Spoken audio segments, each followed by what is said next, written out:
recording. Well, today on Hush Hush Biz, we're connecting with Peter Cooley, who is the first-hand solutions of the Aboriginal Corporation. And first up, welcome, Peter. How are you? Thank you. I'm very fine. I'm really good today. I've been out in the garden or the nurseries get my hands dirty prior to this. So, you know, got rid of a bit of negative energy out into, you know, the plants and that. So I'm feeling good about things again. Oh, that sounds terrific. I and obviously you're getting prepared for a very busy event, which we're going to talk about today, and allow you to talk a lot about the highlights of what's going on with the National Indigenous Arts Fair, which is happening on the 5th and the 6th of July at the Overseas Passenger Terminal at one of my favorite places in the Rocks. So this is exciting. But like all events, it takes a lot of energy and good people to put this together, doesn't it? Yeah, it certainly does. Would you like me to share a little bit about how the art fair came about? Yes, please. Yes. Yeah, look, we created a project called the Black Markets, which is an all Aboriginal markets, and it was about supporting small Aboriginal businesses in arts, craft, tourism, and bush foods, and basically creating a live marketplace or a platform for those businesses to showcase their wares. And that began in 2014, and we kicked off the marketplace, and there was it was a big success right from day one.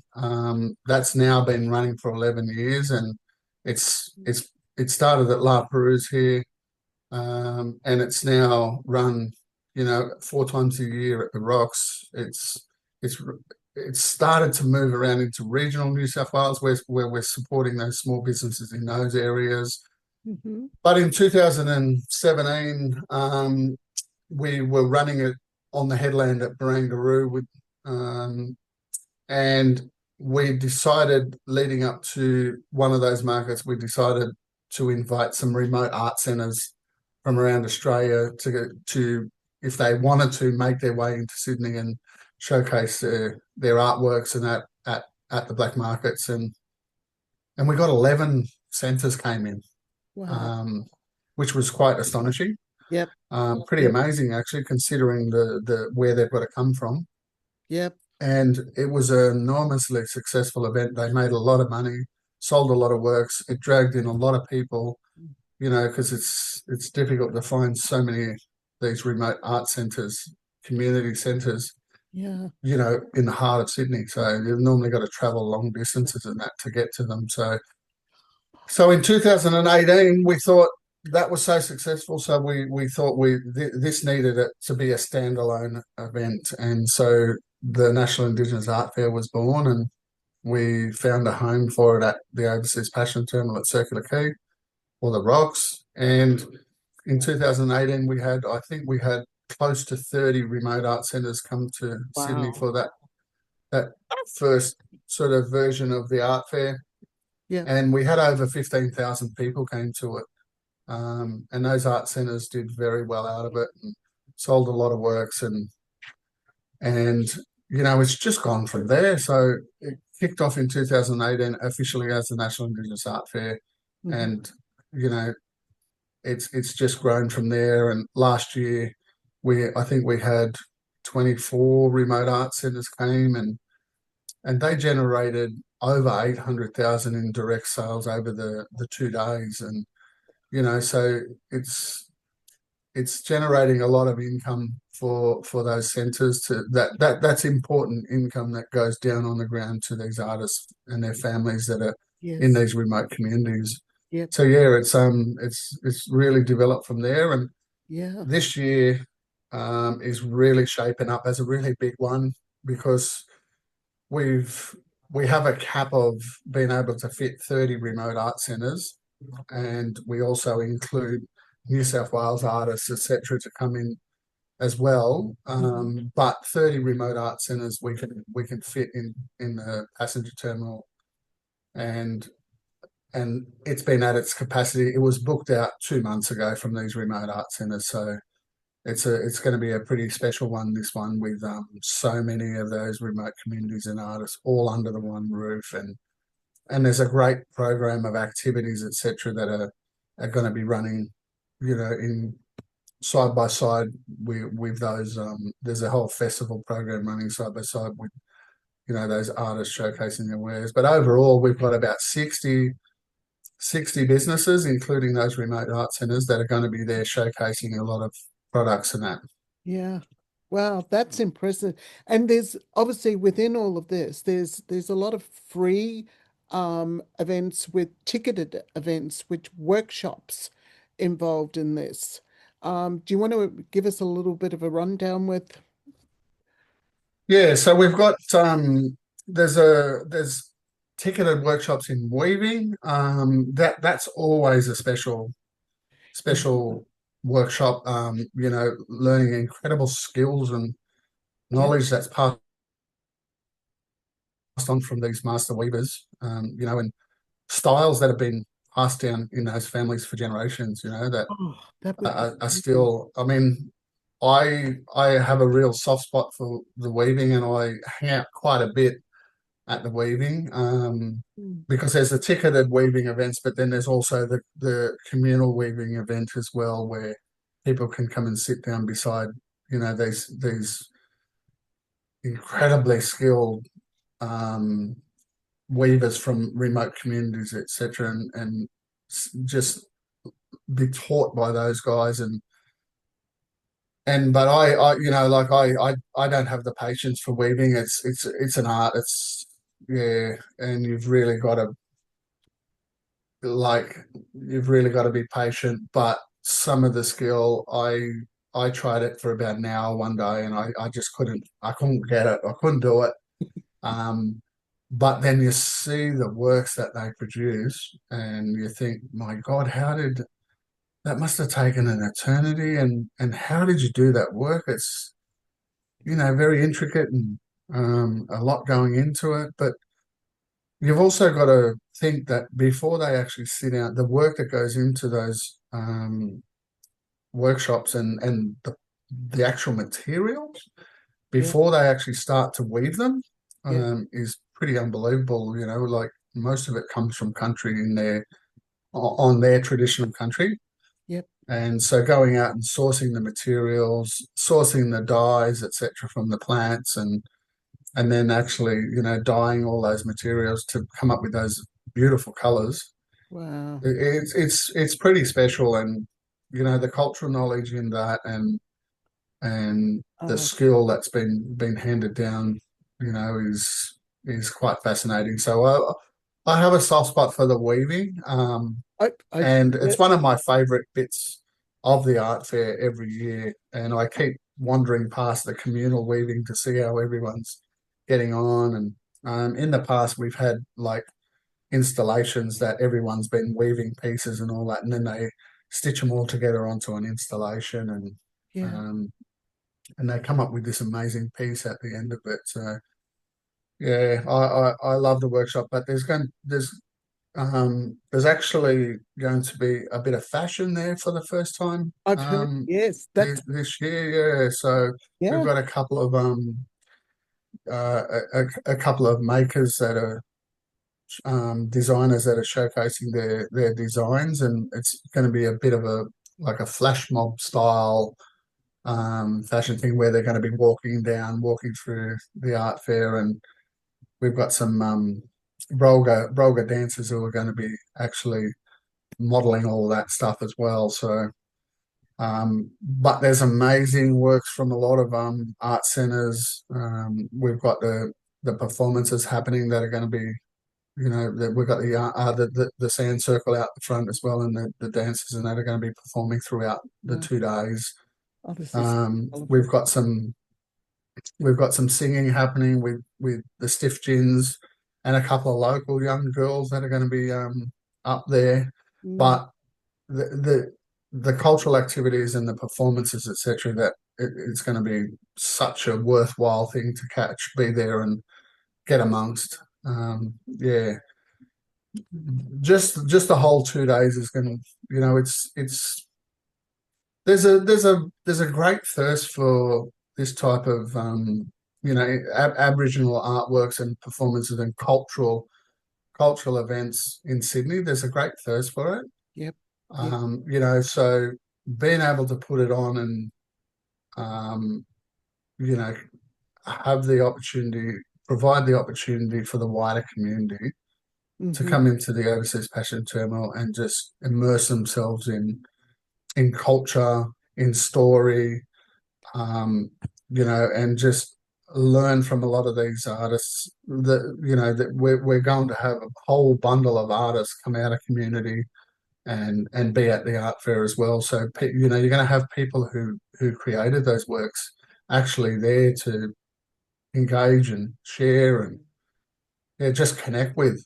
Oh, Peter, you must be so proud of, how this has grown and, and this does sound like it's, oh, amazing what's going to happen over 2 days. Yeah, what I'm really proud as well is my team headed by our general manager Sarah Martin, who was really, like, without her at the helm, we don't have any of this. And her vision, her passion and her dedication to the art fair every year. No one gets to see that except me. And I just know how difficult it is and the challenges that go into such a big event like this. Hmm. So the efforts are pretty special that she puts in, and the people that she then engages to work beside her. It's a huge effort, but Mm. at the end of the day, the everyone benefits. The community and the wider community in Sydney benefits by having this opportunity, just rare opportunity where so many people from remote communities are under the one roof. Yeah. But then having the opportunity to take away authentic pieces and in some cases you're going to be actually buying the works from that artist because they're going to be there at the fair. That's a rare opportunity. But then the opportunity for us to facilitate all this happening and, you know, income going back into really remote communities where Yeah. the artwork and the art centre in some of those communities really is the only opportunity for artists to Have exposure. generate income or have a job or Yeah. whatever.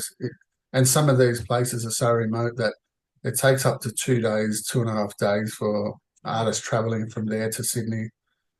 So it's a big commitment, but at the end of the day, what The the connection. benefits for everyone is just so broad, and Yeah. it's just grown into this really important um, cultural event in the calendar of art fairs around Australia now. Yeah. Oh, look, it sounds incredible. Just the energies combined, as you're saying, would ultimately bring such joy and happiness for everyone to just be together. And Yeah, and I suppose from these remote communities too, um, it's now got to a point now where it's like an annual gathering for all of us. Like we're all coming together and yeah, seeing each other again. yeah, But a really important part of the art fair happens before the art fair, and it's a project that we call the Heart in Art. yeah, And we actually support communities to bring artists along, and we have a 3 day artist professional development program lined up before the art fair. So those artists will come to Sydney early, yeah, and then they will participate in the professional development program, and that's about connecting them up with institutions and Aboriginal curators and that in those institutions. It's about visiting different locations, connecting with corporates who commission works and have collections, and just linking them up with other professional art businesses and that, and successful artists in Sydney. And it's just helping them build their connections and their networks, which then carries on after the art fair. So Mm, it all helps economically, mm. um, for those remote communities to build their income into that community. Oh, And that's a really special thing for me, because yeah. I get to drive the bus and pick up all the artists for 3 days and drive them around, and have a good yarn and a laugh and everything, Oh, in between these visits to different locations and that. So I really love that part of it as well. you're like Papa Bear. Oh, well, I'm probably the size of Papa Bear now, but No, but no, the more to it's hug. just it's we're just a small Aboriginal corporation based in La Perouse with big, a big roar, I suppose. We our very dynamic organisation, where our reach goes not just across Sydney, but it goes right across Australia in the work we do, and that's something we're really proud of. And what we've been able to achieve with the art fair, Mm, for mobs all over Australia, yeah, is what makes us tick. yep, It's being able to support those communities into and help facilitate those guys into one of the biggest parts of Australia's economy yep, is really special. Um, you know, where I mean, it doesn't really dawn on you until you actually start to, think about things more deeply, not necessarily at work, but when you're away for things, and you really start to realize how special the work you do and how important the work you do is. yeah. It sounds phenomenal. I wish I could be there. It's only $3 for the tickets, which is amazing. That's just so affordable for families to attend. And I just can't, I'd imagine there would be, such an attraction with, just the added things that you've talked about today. So this is congratulations, It, it is only it is only $3, but for me, I wish we could make it free, but it's a difficult thing. We've got to do fundraising every year to put the art fair on. So we've got to raise a lot of money to try and just put it on, and we've had to put an entry fee on it to help actually pay for this. But it's for $3, the cultural experience and I, what you're going to get out of it for $3 is probably the most well spent $3 you I could ever spend. I think so. $3. Most people would probably pay more for the appreciation of what's been, put together. So, Peter, this is fantastic. I'm again, we're so thrilled to have, spoken with you today, and I, I truly do wish I was there coming on in July, but I'm afraid I'm in Brisbane, so it's Yeah. Look, well, we the thing about the art fair now is it's actually got a bit of a profile out there now, and we actually get people coming from overseas now, and even galleries from amazing. overseas as well that are coming to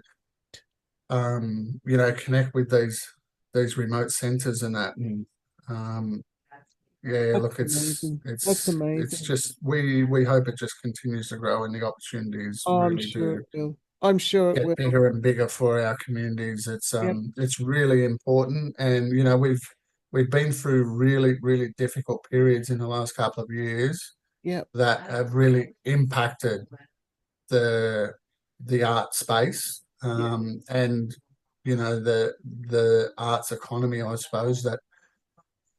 a lot of these people are relying on. Yeah, And so these types of events have, whilst it's a great event for everyone to come to and learn and immerse themselves, and yeah, it's a really important event in building back yeah, that economy for our artists and that because it has taken a hit in past years, particularly with COVID. yeah. I was going to Um, say COVID. Yeah. yeah, but there's been other things that have impacted as well, and certainly things like the referendum and didn't Oh, help as well. So where these are really important series of events that are going around the country, not just here in Sydney, but we've got Cairns a few days later, we've got Darwin, mm, we've got Adelaide, we've got mm, Desert in Central Australia as well. They're really important events for mobs to start to build what we had prior to that, and that was a lot of people putting money into and buying artworks and the products and the cultural experiences. So yeah, yeah. Okay. All right, Pete. We've got to go now, yeah, unfortunately. It's been an absolute pleasure talking to you today. And again, all the best for those two magnificent days over the 5th and the 6th of July. I just know it's going to be amazing. And I am going to be there next year. I'm coming. well, that's great, If and there's a it's miracle actually happen, I'll be there this year. But I tell you what, I'm not going to miss it for next year. uh, That yeah, it's actually 5 magnificent days because we've got 3 days with the artists, yes, just with the artists, and that would be and then we've got amazing. the 2 days of the art fair. So it's a really special week. Yeah. And Okay. thank you for allowing me, to come on and share. Oh, no, pleasure. Absolute pleasure. Like, again, thank you, Peter. Bye No for problem. now. Bye. Bye.